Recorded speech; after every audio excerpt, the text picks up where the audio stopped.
विकी को हमेशा किस्मत ने उसकी मेहनत से ज्यादा दिया। पैदा हुआ एक बड़े घर में मुंह में चांदी की चम्मच लेकर, और शादी भी की एक उससे भी बड़े घर में सोने की चम्मच मुंह में लेकर। उसे मेहनत करने का शौक नहीं था, एक शौक था वो भी घटिया शायरी करने का। उसकी हर बात शायराना ही होती थी। जैसे कि एक दिन, दूर से देखा तो चांद पे दाग था, दूर से देखा तो चांद पे दाग था, पास से देखा साबुन का छाग था। ठोको ताली। अरे ऐसी शायरी करोगे तो ताली तो पता नहीं कोई तुमको ही ठोक देगा। शायरी वो बिल्ली है जो किसी का भी रास्ता रोक दे, और क्या मैं किल हूँ जो कोई मुझे ठोक दे। मुझे तो आपसे बात ही नहीं करनी।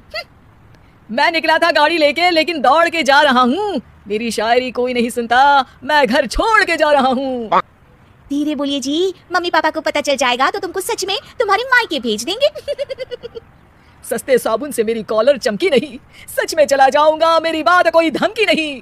अगर शायरी ही सुनानी है तो सुनाओ, लेकिन कोई काम धंधा भी तो करो। मेरे पिताजी के पास बहुत पैसा है तो घर जमाई बन के खा रहे हो, और कल जा रहे हो ना अपने मायके तो आज ही चले जाओ मेरी बला से। हमें तो अपनों ने लूटा, गैरों में कहाँ दम था हमें। अरे चुप हो जाओ, तुमको मिर्जा गालिब की कसम। अरे जाना है तो जाओ, लेकिन पहले मेरे मम्मी पापा से मिलकर जाओ, वरना वो क्या सोचेंगे। लेकिन विकी अकेले ही अपनी कार लेकर अपने मायके यानी कि अपने खुद के घर पहुंच जाता है। अरे बेटा, तू अचानक, बहू कैसी है? अरे माँ, बहू तो बिल्कुल बदल गई है, मुर्गी हाथ से निकल गई है। अरे क्या हुआ बेटा? उसकी आती नहीं है, मेरी जाती नहीं है, मैं करता हूँ शायरी, उसे भाती नहीं है। मेरे पास उसका फोन आया था बेटा, सही कह रही है वो, तुमको काम करना चाहिए तभी तो इज्जत मिलेगी। घर जमाई बन के सास ससुर के पैसों पर कब तक ऐश उड़ाते रहोगे? मेरी जिंदगी में हर तरफ से उंगली हो रही है, फोन पर मेरी चुगली हो रही है। अरे चुगली नहीं कर रही थी बहू, वो तेरा भला चाहती है बेटा। सूखे हुए कपड़े को भी गीला कह रहे हैं लोग, चुगली करने को मेरा भला कह रहे हैं लोग। ठोको ताली। ये सुन के माँ अपने हाथ से अपना सर पीट लेती है।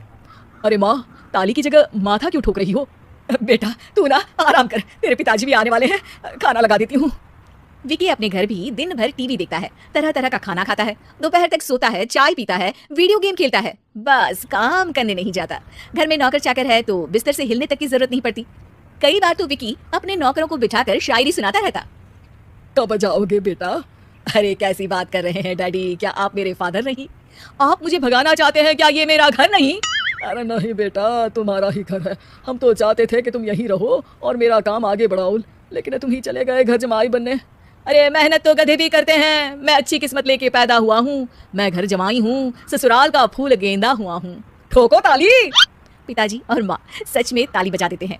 ऐसा पहली बार होता है जब विकी की शायरी पर किसी ने ताली बजाई हो। अरे आप लोग सच में ताली बजा रहे हैं?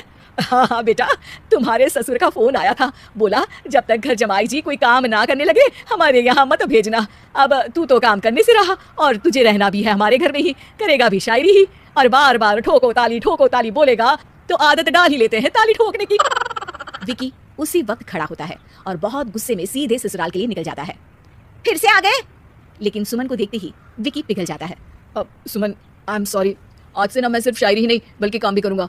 तुम अपने ऑफिस में बात कर लेना, कोई भी मेहनत का काम कर लूंगा। मैं घर जमाई बन के रहूंगा, लेकिन काम करूंगा और इज्जत से रहूंगा।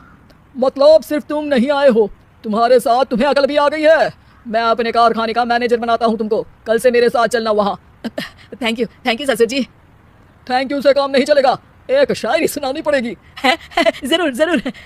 ससुर के पास पैसा होते भी मेहनत जिसको भाई है, वही सच्चा दामाद है, वही अच्छा घर जमाई है। ठोको ताली।